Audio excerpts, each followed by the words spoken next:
I was in the service at the time. I was in the military. And when I came back, AFO had already formed itself, into a corporation. And because of the close relationship that I had with everybody that was there, a lot of people automatically assumed that I was. And they did, AFO did record the first jazz recording under my name for the record label. And can you clarify for me the timeline a little bit too? Because in interviewing Mr. Battiste, I was a little bit confused. It sounded like you left New Orleans, y'all went to Los Angeles together, and then he came back to New Orleans as an A&R man for Specialty, and then stopped working for Specialty and started AFO, and then returned to Los Angeles. Is that how things played out for him? I think that's pretty close. We did go to Los Angeles together. I remember Edward Blackwell, the drummer, he and I were talking one day. Arnett Coleman had sent a ticket to Edward Blackwell to come to Los Angeles. I had just finished from Dillard University and was literally doing nothing, had no job or nothing. So I was thinking, I said, if Ed was going up there, I think I might just go with him because I'm not doing anything. So the two of us told Harold, because at that time we had a group together called the American Jazz Quintet. And we told Harold, said, well, man, look, we're going to Los Angeles. He said, what? I said, yeah, man. He said, well, you don't have to worry. You can find a drummer, in the place of him and, what so forth and so on. He said, well, man, if y'all going, I'm going to go. So we got in Harold Batiste's car and drove all the way to Los Angeles. And we were staying in East LA in, God, man, I can't hardly, it was about 3 rooms, a kitchen, and nobody had a job. The first person who actually got a job was Ed Blackwell, and I stayed that summer. It was the summer, I think, of 1956. Just during that summer, my dad got sick and my mom located me. I'm still trying to figure out how she located me because, there wasn't no cell phones in them days or none of that. So anyway, I came back to New Orleans, and by the time I came back, because I really hitched a ride with somebody that I knew that was driving back to New Orleans. And when I got back, he was okay. And I said, well, I might just go on back to Los Angeles. And everybody's favorite uncle sent me this greeting. And I didn't want to go back with that hanging over my head because it was like, well, they sent it to you like report for a physical. You see, and then after you do the physical, then they will let you know. Mm-hmm. So I went to the physical, and I waited to hear from the military because I figured, well, they're going to send me greetings anyway, and I don't want to have to go all the way out to Los Angeles to come back. So I got an offer of a job at Xavier Prep as a band director, just doing that. It was during the upcoming football season, and I agreed to go over there and just take the band. Mm-hmm. And so anyway, by the time I got into that, I still hadn't heard anything. So close to the end of the year, around 1956, close to that, the guy from the Marine Corps started calling me. And I said, well, I don't know, man, if I want to go with them guys. And the more I thought about it, I said, well, man, if I can do this. He said, we got a 2-year program. I said, well, if I can do this and get this done, then I won't have that hanging over my head, because the military was still conscripting at that time. So I agreed to go. And now, I'm not sure what Harold was still out there. I'm assuming that he probably was, which would have been late 1956. So I agreed to go in to the Marine Corps and signed up to do for the 2 years. And I left. In fact, I left the night that Sugar Ray Robinson was fighting somebody. It might have been Gene Foreman, I forgot. But I almost missed the train looking at that fight, because we went up by train there. And I stayed in the military from 57 to the latter part of 1958. And once I got out, I came back to New Orleans. Now, I think Harold, somewhere during that time, I think went back to Los Angeles, because there was a point where eventually he would become the musical director for Sonny and Cher. But anyway, I came back, and in fact, when I came back, within about a year, I got married, and the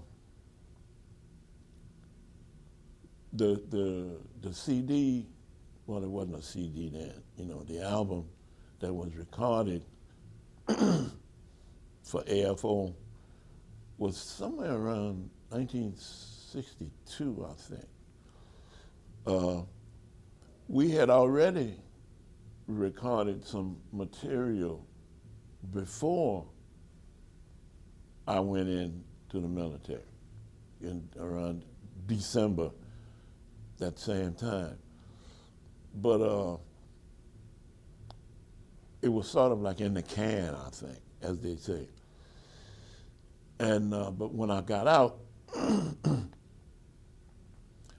at some point, I convinced my mom to, now this is really interesting. I convinced my mother to move into the house that Harold owned, and he sold the house, and my father bought that, and my mother moved in that, but we still had the property where my father's business was. And I decided that I would start a club, which I called the Music Haven. And that would have been in, 62, I think, 61, somewhere around there. And that was located? In Jefferson Parish, on the corner of Shrewsbury Road and River Road. And I lasted 6 months as a club owner, and I learned a great lesson. One of the major things about democracy is the right to fail, and I failed big time as a club owner, you know. So I never lost any sleep over that. But Harold was already back, in fact, and had formed AFO. But I think that AFO was formed during the time I was still in the military. Right.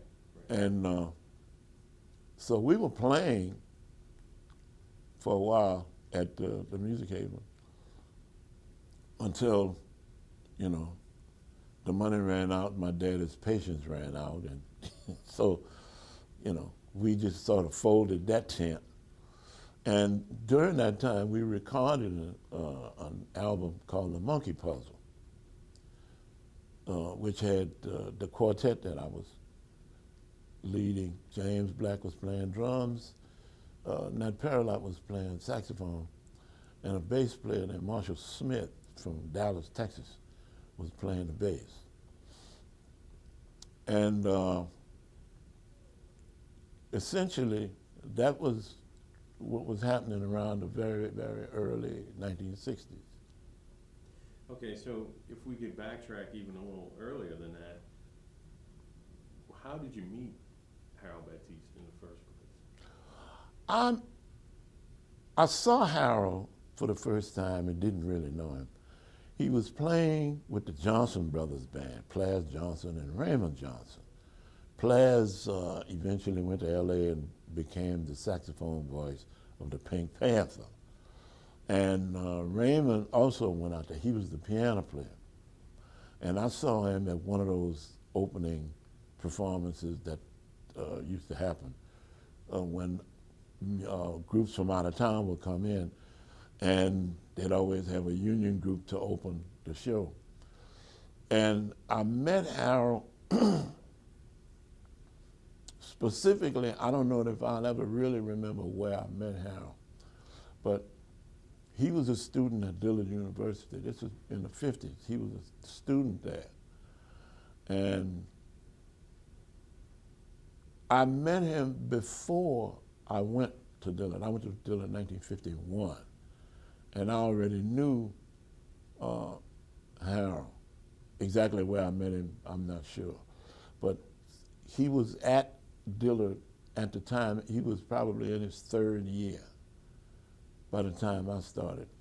Because I remember I was going to a high school called Gaudet, which was all the way out near where the Baptist Theological Seminary is, at the end of the bus line. And in my senior year, I would have to catch the bus and go all the way to the school. Well, the bus turned on to Gentilly, and sometimes I'd just get off right at Dillard and go and hang out with Harold Batiste and Cedar Walton, a piano player from Dallas. And I would do that intermittently, you know, until I finished, which was in June, I guess, in 1951. And I started at Dillard in 1951, and continued. You know, our friendship continued there. But eventually, we did form this group called the American Jazz Quintet with Harold Batiste. Alvin Batiste was playing clarinet, and sometimes Chuck Beatty was playing bass, and sometimes Richard Payne was playing bass, and Edward Blackwell was playing drums. And we did go into the studio and record some pieces, which is on an AFO collection. I think the CD is called The Classic Ellis Marsalis, because there's several recordings, several pieces that was recorded with that group, the group with Alvin Batiste, Harold Batiste, Edward Blackwell, and myself. And it was a bass player who was in town with a group, with Billy Williams' group. His name was Swanson. They used to call him Muscle Swanson. And he was also playing electric bass on some of the cuts. But after Edward Blackwell left town, he left around 1960, and he went up to New York, he and his lady, and we started, you know, trying to play with different drummers, and eventually we were able to connect with James Black, who was the drummer on the Monkey Puzzle CD. In fact, he wrote several of the pieces that was on that CD. Including that song, right? Right. Mm-hmm. And, okay, so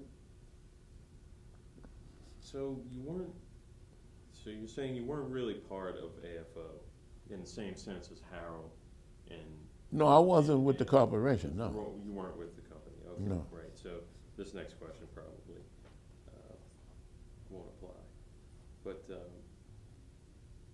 you know, maybe I could rephrase it in another way. I mean, it must have been a real sense of accomplishment to know that this group of individuals had come together at the time, founding the first African American musician-owned label in the United States, and to record the music that you all were writing. How did that feel to be able to do that and to put the records out at that time? Well, it did feel very good that Harold thought that we should be recorded, the quartet especially that we had, with Nathaniel Paralot, James Black, and Marshall Smith, the bass player. It felt really good for that.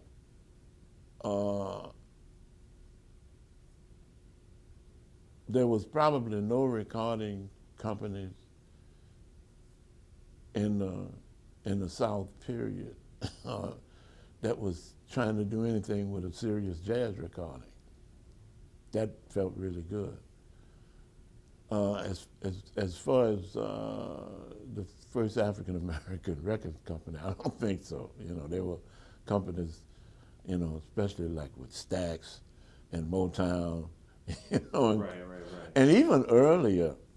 Well, I mean, I don't want to turn this into a history lesson, but you know, there were some that was even earlier. But I think the distinction that he makes is that it was a musician-owned label. That's true. Now, that may have been true all around when it came to being a musician-owned, because there's a photograph of all those guys, Melvin Lasty, John Boudreaux, Chuck Beatty, Harold, and the guitar player, Roy Montrell, you know, which was sort of, I think, like the founding fathers of that label. And so he said that when y'all were in L.A., that he was sent out kind of as an emissary to the record labels, and that's how things started with his becoming involved with Specialty, and to try and go and get a recording deal for you guys when you were in Los Angeles. Do you recall that? No? No, it was no. See, that couldn't have happened anyway. See, I was in the military, Right. and there was rules against playing in any professional performances as long as you were a part of the military, because you couldn't function as a union player.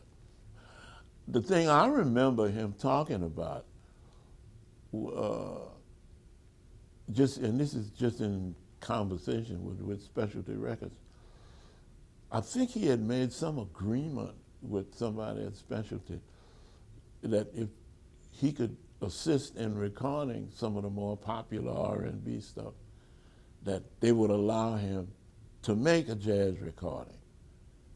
I think that's the way it went. I'm not altogether sure. But,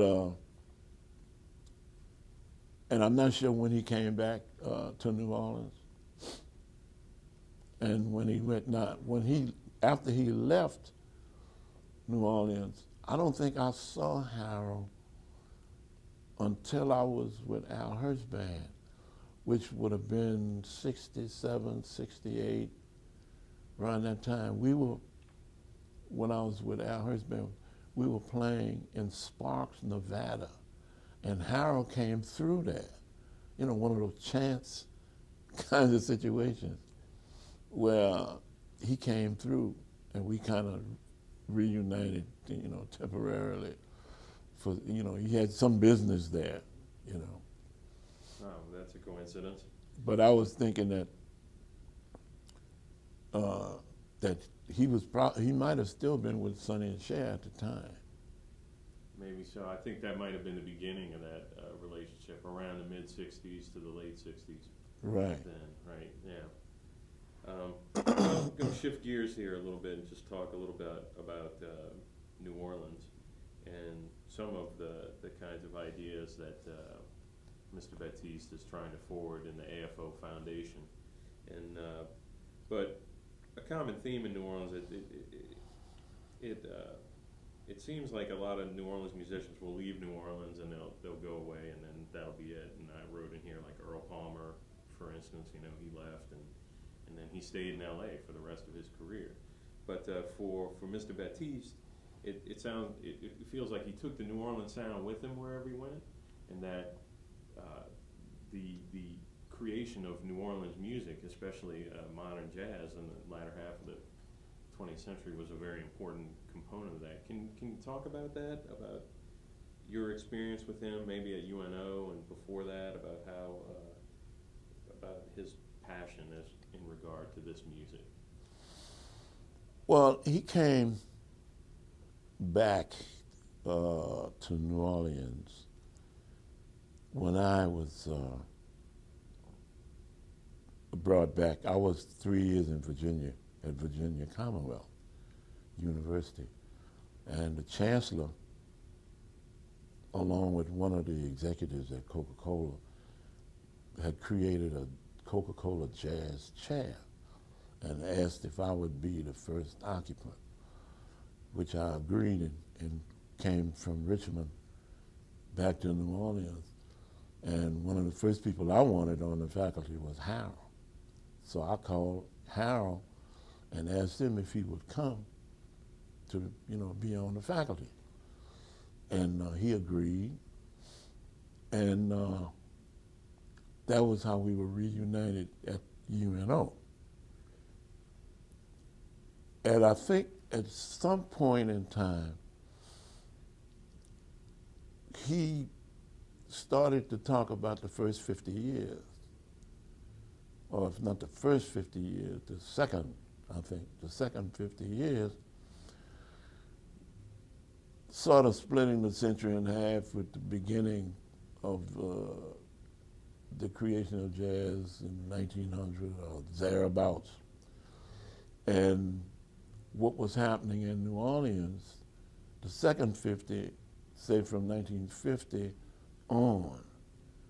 And that was his vision. And because I hadn't really thought of it in those terms, but I could, you know, see what he was talking about. And he had also been very active in maintaining AFO,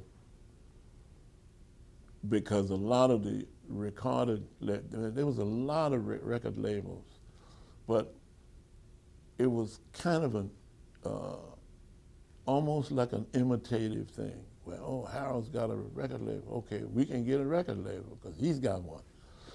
Anyway, eventually, they were all just bought up. You know, little fish in a medium-sized fish's pond. And Harold didn't want to see that happen, so he set a price on it that made it wasn't feasible for them to buy it. So he kept AFO alive to work on it. And while he was at UNO, he was able to get some young guys to start playing some of that music as a part of the curriculum at the school, which is actually what happens at institutions anyway. You know, you have to have some music to play, you see? And he was able to get quite a few songs, you know, put together into what he called the Silver Book. Now, I'm not sure if silver is a manifestation of 50 years. I thought it was 40. Like a silver anniversary? Silver anniversary is usually 25, I think, isn't it? Actually, you're probably right. Yeah. I think what the golden is 50? Gold is 50. Right. Yeah. So I don't know where the Silver Book came from. He can probably tell you that. Yeah, I think he was a little uncertain too. But Be that as it may, you know, I mean, the Silver Book is pretty well ensconced in the beginning stages of being in the academic circle. And he's got one younger guy who's been working with him, Jesse McBride, who is sort of moving it along. And so, did you have a role in putting together the Silver Book at all, or was that all Harold's project? Did he consult you about that? No, Some of your compositions no, are in there. no. There's several pieces that I wrote that's in the Silver Book, but they were all pieces that was published by Harold's publishing company. And so, just to kind of end things here, do you want to add anything else or say something in closing about Mr. Batiste for this piece? Well, it's difficult right now to think about anything other than some of the more biographical things that I've said already. Harold was extremely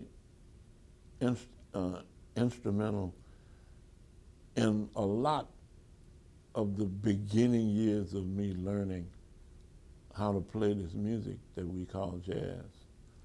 I remember when I was a freshman at Dillard University, and we were in what we used to call the big room, which was a metaphor, because it really wasn't that big. But anyway,